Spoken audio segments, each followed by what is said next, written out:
proud to be Jewish. We sometimes are embarrassed of ourselves. We're embarrassed of our legacy. We place our menorahs by the window so we all can see the magic of our Hanukkah lights and publicize that miracle. In a world that has tried to snuff out our light, the great legacy of the Jewish people, in a world that denigrates us as Jews and maligns our identity, we're given the key to survival. Be proud. Be proud to be Jewish, to kindle your lights and plug into your spiritual greatness. As we enter these 8 days of meaning, let us capture the light that awaits us. It's a light that burns within the soul of each one of us. We have to believe in it, and we know that we're a great people, and we're the treasured nation that God loves. Let me close with an amazing story that took place right after Kristallnacht night. The Geyer family, which lived in Berlin, were fortunate to secure American visas to leave Germany, but it wasn't so safe. They decided to board a train that was going to travel through from Germany and then go through into the Netherlands, into Holland. And there they were, the Guy family, sitting in their second class compartment on a train headed from Berlin to Holland as they watched the winter sun slip before the horizon. It was the 8th night of Hanukkah. Judah Geyer had been one of the major cantors of Chazanim in Berlin.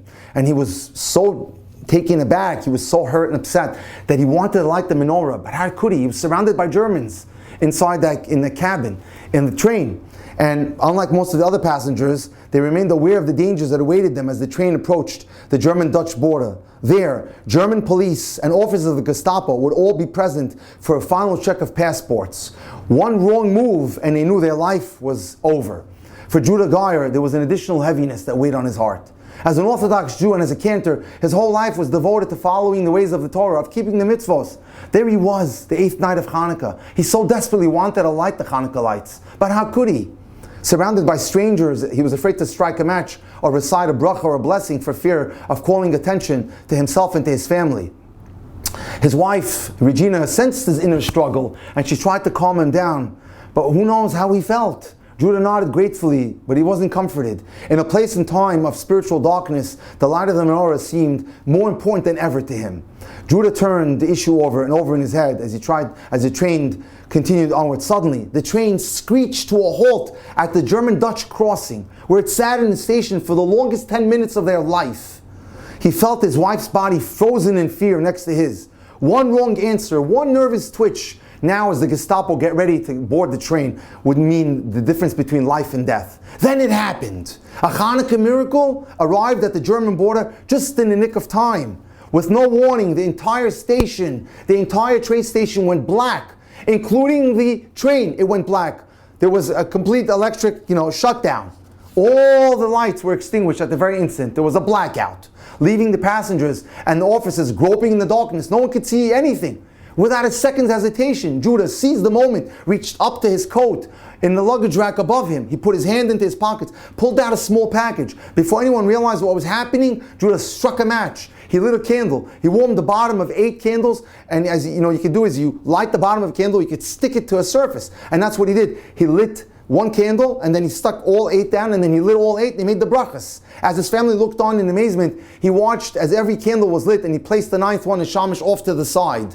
Seeing the unexpected light in the window, the Gestapo came running. The sound of their boots kicking the pavement with blows echoed throughout the stillness. Nevertheless, Judah continued to focus his thoughts on the Hanukkah lights while his heart pounded loudly. When the officers burst through the door, Judah was braced for the worst.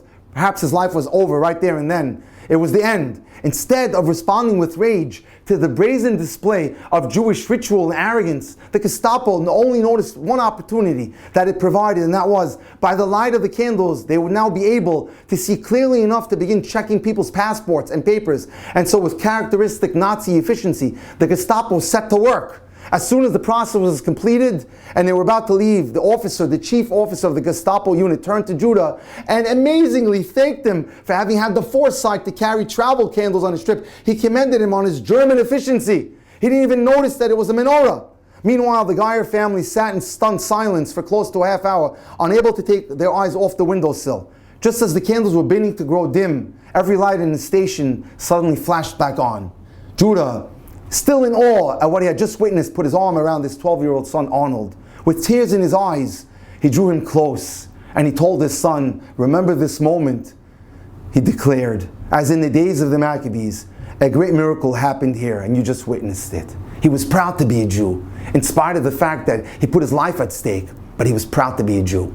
And that's the lesson we have to learn from here. We need to be proud to be who we are. And we need to march forward and show that to the world. We should never be embarrassed of who we are. And the lights of the menorah should give us that strength and illuminate our souls so that we can pursue our own agendas and we can pursue our own challenges and we should be victorious. It's my wish that we'll all be victorious and we'll all be able to conquer our challenges and our fears and be able to reap all those wonderful miracles and salvations that await all of us. It's my wish, my heartiest wish, to wish everyone out there a wonderful Hanukkah that illuminate our souls with happiness and joy. Enjoy this wonderful Hanukkah season. And thank you for allowing me to offer you this wonderful presentation.